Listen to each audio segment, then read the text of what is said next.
Big interview this afternoon, and I refer, of course, to Peter Credlin's discussion with the Prime Minister. He's flagged the need for a nationwide system of accountability over hazard reduction, saying it's just as important as carbon emissions reduction. Speaking exclusively to Sky News' Peter Credlin, Scott Morrison also outlined the scope of a Royal Commission, which he says would need to hand down its recommendations before the next fire season. The Prime Minister pushing ahead with his Royal Commission into Australia's bushfire crisis. We'd need to do a very quick audit, and there have been agencies that have already done a lot of this work that reconciles what are the recommendations that have been made and what's actually being done. Speaking to Sky News presenter Peter Credlin, Mr Morrison made his priorities clear. The Prime Minister seeking greater clarity on when the Commonwealth can send in the Army during an emergency. I want to know where the trigger line is. I want to know where the authority then is established for the Prime Minister, for the federal government, to be able to take the initiative. The Constitution, the laws of our country are very clear about what the Commonwealth can and can't do. This current bushfire season began early, back in September. The Prime Minister promising his inquiry will need to be completed before the next season begins. I don't want it to flig about. I don't think it needs to go for 12 months. I don't think it needs to go, for more than half that period of time. And as the blame game between local councils and state governments over hazard reduction continues, Mr Morrison revealed a nationwide system of accountability was in his sights. There is not a national system of reporting to track how hazard reduction is progressing. Scott Morrison declaring removing fuel loads, increasing backburning and clearing vegetation all needs to be improved, equating its importance with emissions reduction. There's been plenty of chat about emissions reduction, and that's fine. Hazard reduction, though, is the thing that is going to take a more practical effect on how safe people are in future fire seasons. Hazard reduction is as important as emissions reduction, and many would argue, I think, even more so because it has an even more direct practical impact. Criticism of the government's 26% emissions reduction target also dismissed, with the Prime Minister continuing to defend his climate credentials while recalling the historic repeal of Julia Gillard's carbon price. Well, we got rid of the tax and we've met the target. The technology continues to improve.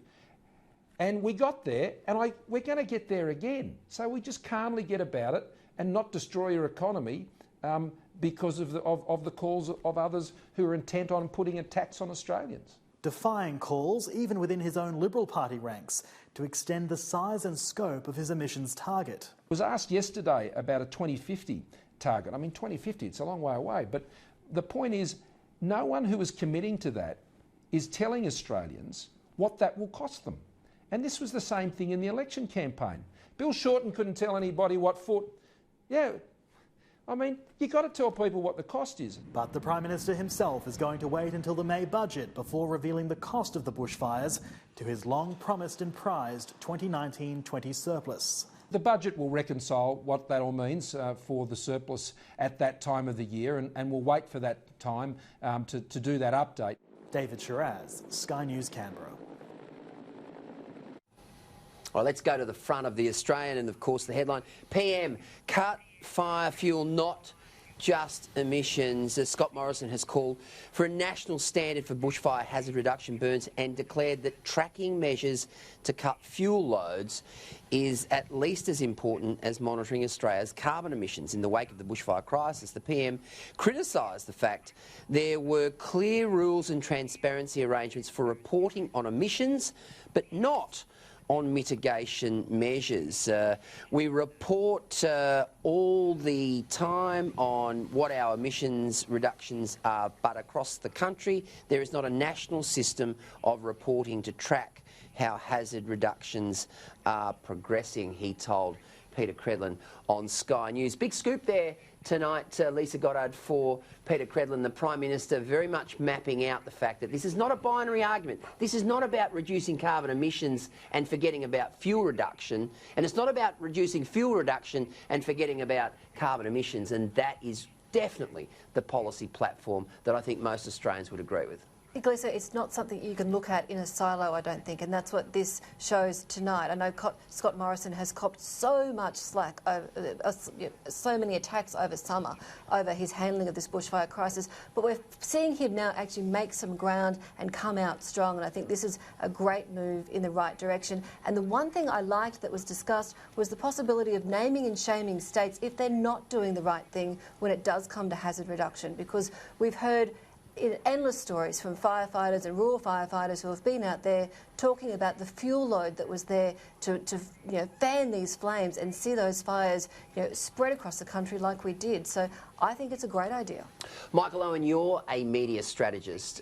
You can see in the last 48 hours, Scott Morrison has done a number of high-profile interviews. He's been on national TV a number of times. He's done sit-downs with some of Australia's leading journalists. It's almost as if they flicked a switch in his office and said, right, we need to get on the front foot on this particular issue. He's definitely talking the language of a Prime Minister now after, as Leisa said, he's had a really harrowing past 4 weeks.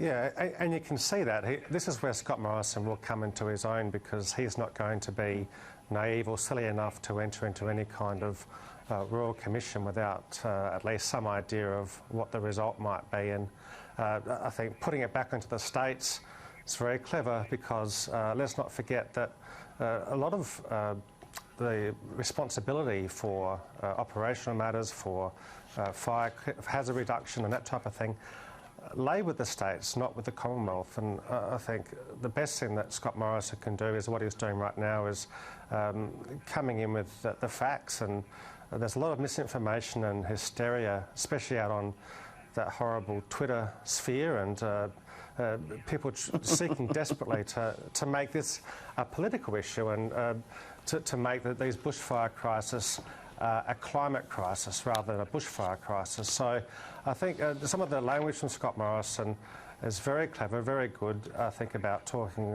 about getting back to what the states are doing. You can have all types of inquiries. I mean, this is not the first bushfire crisis we've had. Sure, it's been a lot of states and a lot of people affected, but you go back to some of those other bushfire emergencies over the years, they've all had inquiries, and a lot of the recommendations from those inquiries when it comes to hazard reduction have not been met. And I think Scott Morrison is very right to prosecute those points.